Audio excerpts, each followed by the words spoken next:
Hello everyone, and welcome to the Widget Basics lecture. As always, there's a corresponding notebook, which you can find in the GUI or GUI folder. Once you click that, you'll see the available notebooks, and we'll be working on the second one, Widget Basics. Again, it should be noted that the actual widgets cannot be rendered either in GitHub or NBViewer. You have to download or type up the notebook yourself in order to see the widgets. So, in this lecture, we're going to continue to build off our understanding of interact and interactive to begin building out useful widgets. So what are widgets exactly? Widgets are event Python objects that have a representation in the browser. So like a controller or a slider, a text box, we've seen this before. So to use the widget framework, what you have to say from IPyWidgets, import, and in this case, I'm just going to import asterisks or everything. Okay, so you can use these widgets to build interactive GUIs for your notebooks, and you can also use widgets to synchronize stateful and stateless information between Python and JavaScript. And I'll show you what we mean by that in just a second. So widgets can be called by their own display representation. So if you remember from earlier, we could call integer slider, and this was generated automatically using the interact, but you can call them individually from IPyWidgets. In this case, we've imported everything, so I can just call it like this. And remember, it comes with its own possible arguments. Whoops. So here is a slider widget that represents an integer bound by a minimum, maximum. So you can check out the Jupyter notebook from earlier, and later on we'll have a list of widgets that you can check out for exactly what arguments you can pass into them. Another thing you can do, as mentioned earlier, is press X here to close out that widget. So I also want to mention, as we discussed earlier, you can specifically display the widget.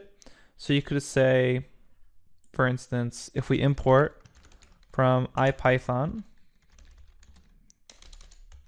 .display import display, I can actually set a variable equal to int slider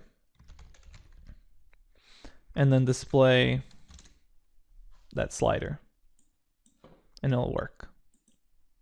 So we saw a little bit about that in the earlier lecture, but something that's interesting to note, that is, if we call this twice, so if I say display W and then call display W again, and I start editing one, you'll notice that they're both in sync.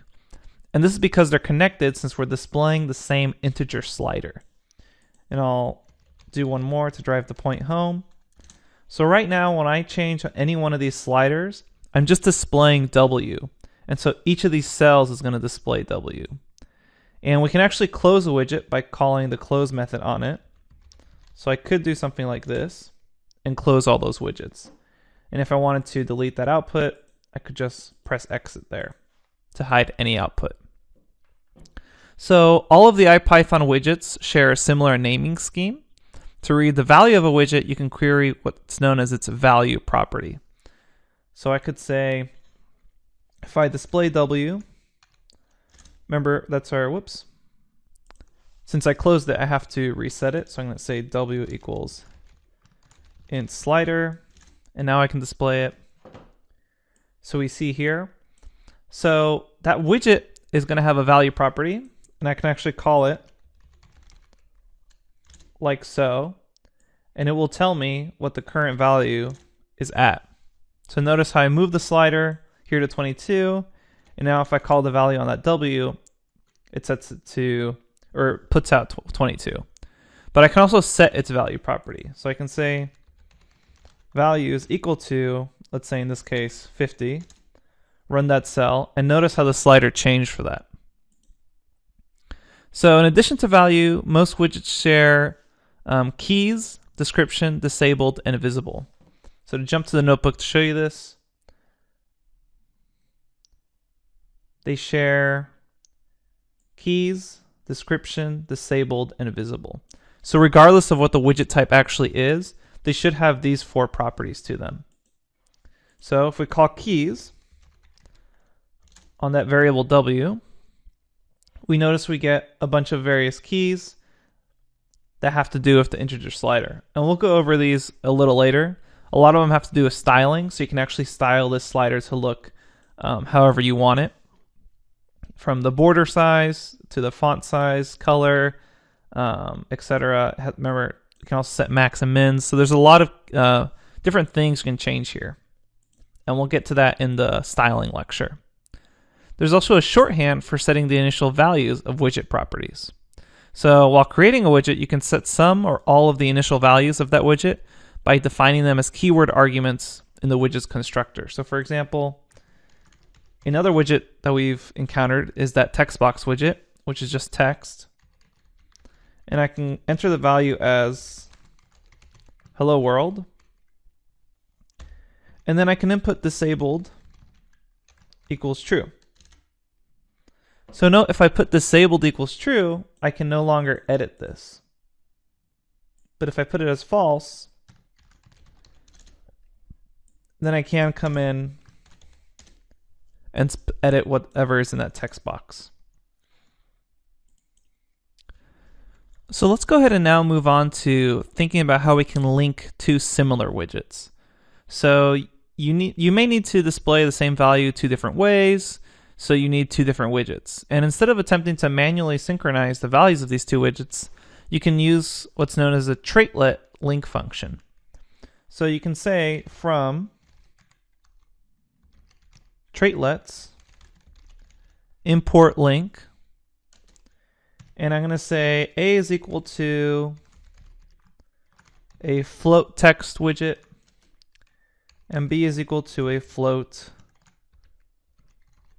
slider widget. And if I call the display on both A and B, I can then use the link to link them together. So I can use it with this syntax. I can say my link equals link, and then pass tuples. And on the first one, I'm going to fill out A with a string value and B with a string value. And whoops, this should have been traitlets. There we go. And now you can see they're going to be linked together. So what did we do here? I said from traitlet import link, set the two similar widgets that you want to link together, call the display on both of them, and then in order to link them, you can say link and pass a tuple of the name of the widget and what you actually want to link. In this case, I just want to link the value.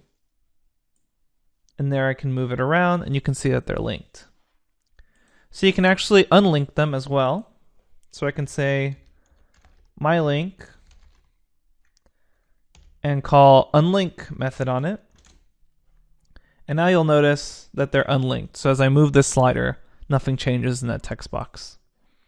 So you should now begin to have a general idea of what's possible with the widgets and how they can interact with each other. Don't worry if you're confused about how to actually know what to call or what widgets to do. That will be further explained along in the widgets list lecture, because there's a lot of details there which you probably just have to look up as you need them. But for right now, the thing to get out of this lecture is just widget basics in general. That they each have names, you can call on them, you can set them as a variable and display them by importing display from ipython.display. You can call their values, call keys on them, and then you can see the various properties they have, which we'll learn about later on how to edit those. And again, you can be specific on some of these by passing parameters, such as disabled in the text function. Again, we'll learn more about other parameters you can pass in future lectures. And then lastly, you can say from traitlets import link, and that will allow you to link similar widgets together. In this case, we linked a float text with a float slider and passed in tuples. First argument was the variable that contained that widget, or remember that box object. And then the second one was the value we wanted to link together. And then we can unlink them by calling the unlink method on that variable name. All right, so that's it for widget basics. In the next lecture, we'll learn about widget events, further build our understanding of what's possible. Really, these early lectures in this portion of the GUI section is just to show you what's possible. Later on, you'll be able to implement them yourselves. Okay, so next is widget events. I will see you at the next lecture.